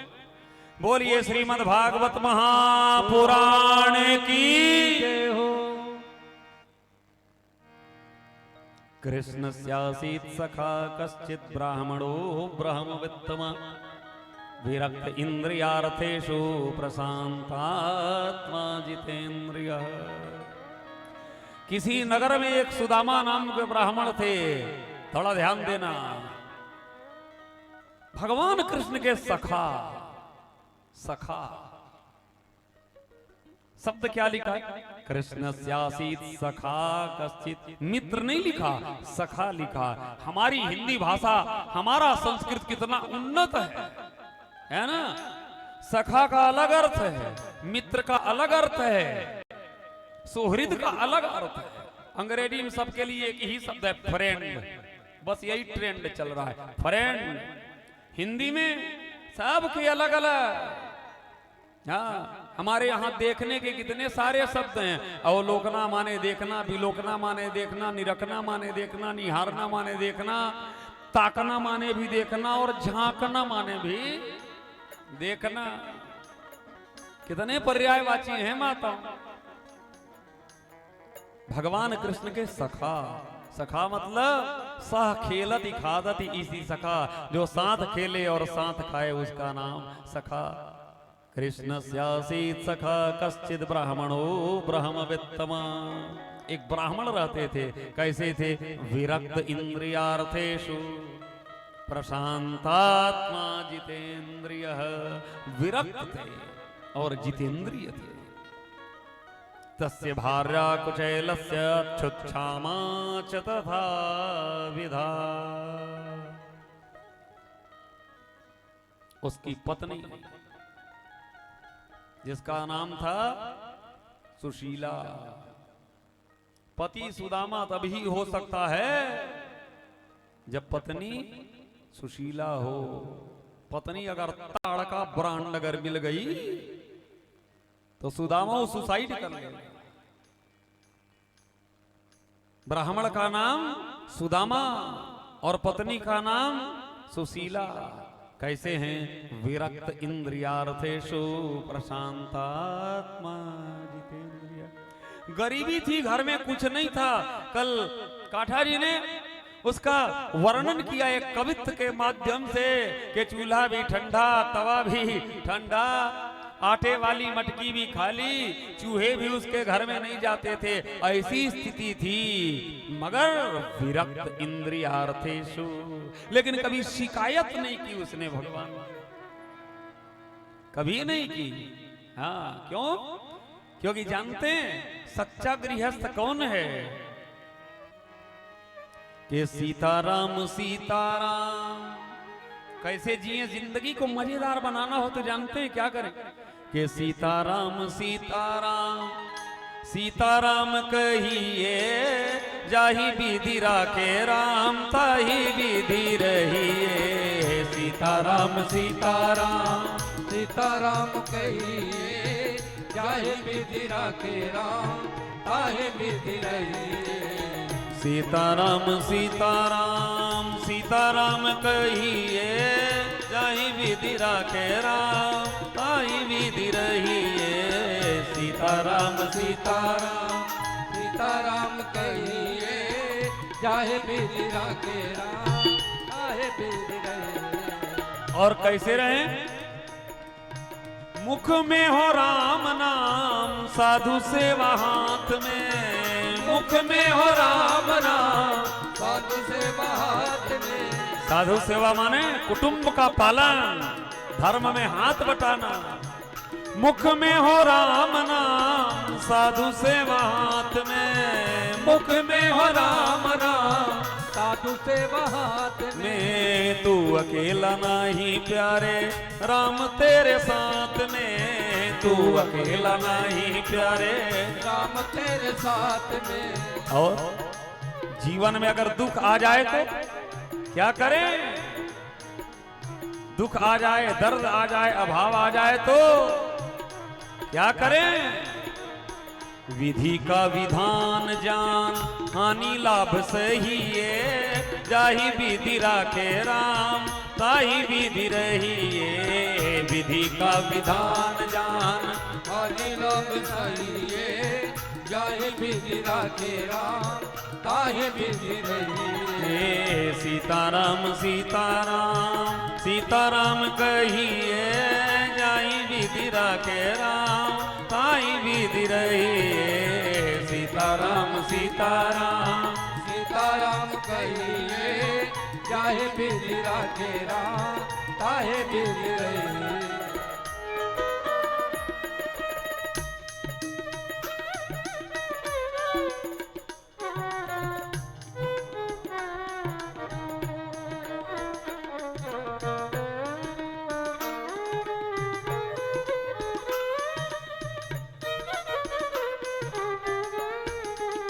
जय हो।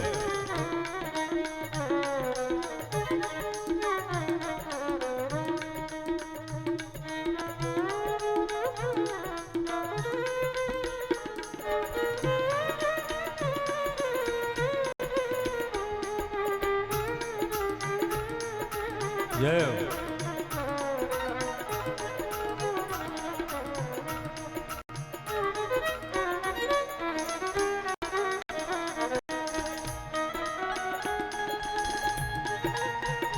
जय हो।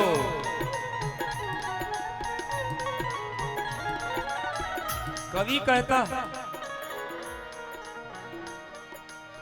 जिंदगी की डोर सौंप हाथ दीनानाथ के, जिंदगी की डोर सौंप हाथ दीनानाथ के, महलों में राखे चाहे झोपड़ी में वास दे, महलों में राखे चाहे झोपड़ी में वास दे।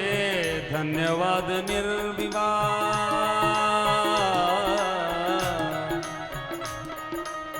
धन्यवाद निर्विवाद। राम राम कहिए जाई विधि राखे राम, ताई विधि रहे सीताराम सीताराम।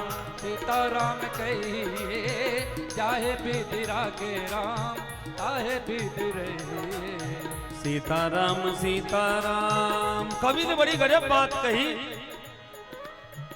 मुख में हो राम नाम साधु सेवा हाथ में, मुख में हो राम नाम साधु सेवा हाथ में। हम राम का अर्थात परमात्मा का स्मरण करते हुए साधु सेवा माने धर्म के कार्य में लगे रहें तो हम कभी अकेले नहीं रहेंगे। क्यों? तू अकेला नहीं प्यारे राम तेरे साथ में, तू अकेला नहीं प्यारे राम तेरे साथ में। और जीवन में दुख आ जाए किसके नहीं आए। दशरथ के 4 बेटे तड़प तड़प के मरना पड़ा, कोई बेटा सामने नहीं था। हरिश्चंद्र को बिकना पड़ा, द्रौपदी की बेइज्जती हुई, युधिष्ठिर को वनवास भोगना पड़ा। हम सब लोगों को दुख मिलेगा जीवन में, साथी हैं। और दुख आ जाए तो विधि का विधान जान,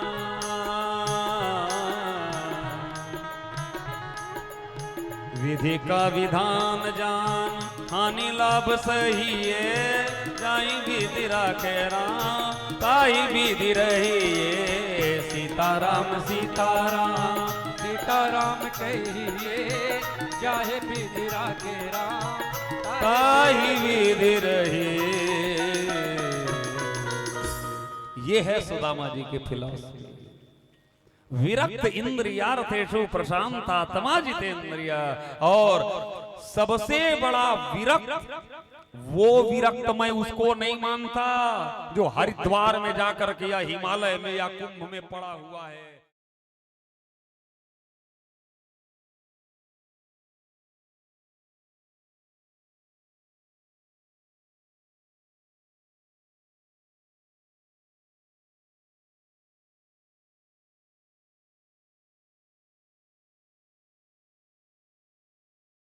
उसकी पत्नी ने एक दिन कहा कि महाराज आपके पास कुछ भी नहीं है। हमारे भगवान श्याम सुंदर रुक्मिणी देवी द्वारिका में पधार रहे हैं, बोलो श्याम सुंदर भगवान की एक बार ताली बजा के आप स्वागत करें हमारे भगवान श्याम सुंदर रुक्मिणी देवी का।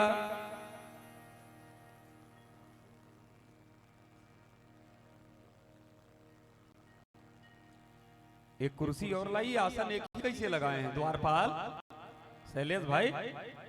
2 लगाइए। अच्छा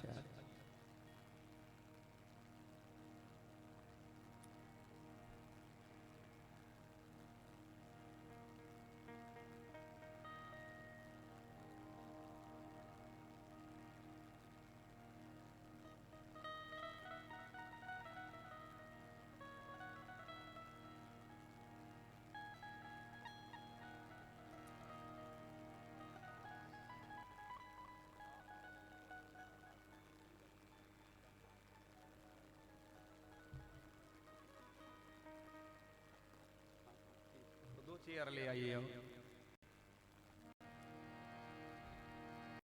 इतने अच्छे हमारे भाई भगवान कृष्ण की भूमिका में एक बार जोरदार ताली बजा के अभिनंदन करें आप लोग। आप भी बैठिए, रुक्मिणी जी नहीं थे, अकेले बैठे हुए थे कुर्सी में, है ना? हाँ हाँ निवेदन कर रहा था। भगवान श्याम सुंदर द्वारकापुरी में विद्यमान है, विराजमान है। सुदामा अपने घर में सुदामापुरी में था। पत्नी ने कहा महाराज जीवन में बड़ा अभाव है। कल काठा जी ने बड़ा क्या गजब चित्रण किया यार, उसके बाद मैं बड़ा क्या कहूं इस प्रसंग पर, है ना।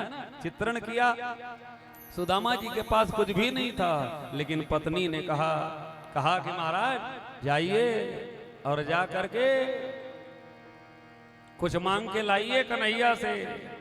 तो पत्नी जब बार बार कहती है ना, तब सुदामा जी जो हैं उन्होंने कहा कि भाई वो मित्र के घर जाना है तो कोई गिफ्ट लेकर के जाया जाए, तो 3 मुट्ठी चावल लेकर के। और सुदामा जी अपने घर से निकलते हैं सुदामापुरी से, और मांगते खाते सुदामा जी जा रहे हैं वहां पर। और भगवान के कीर्तन में मस्त हैं सुदामा जी कि मैंने मेहंदी लगाई रे कृष्ण नाम की, मैंने मेहंदी लगाई रे, मैंने मेहंदी लगाई रे कृष्ण नाम की, मैंने मेहंदी लगाई रे, मैंने बिंदिया सजाई रे कृष्ण नाम की, मैंने बिंदिया सजाई रे कृष्ण नाम की, मैंने मेहंदी लगाई रे कृष्ण नाम की, मैंने मेहंदी लगाई रे कृष्ण नाम की, मैंने मेहंदी लगाई रे कृष्ण नाम की, मैंने मेहंदी लगाई रे। मेरी चूड़ियों में कृष्ण, मेरी नथनी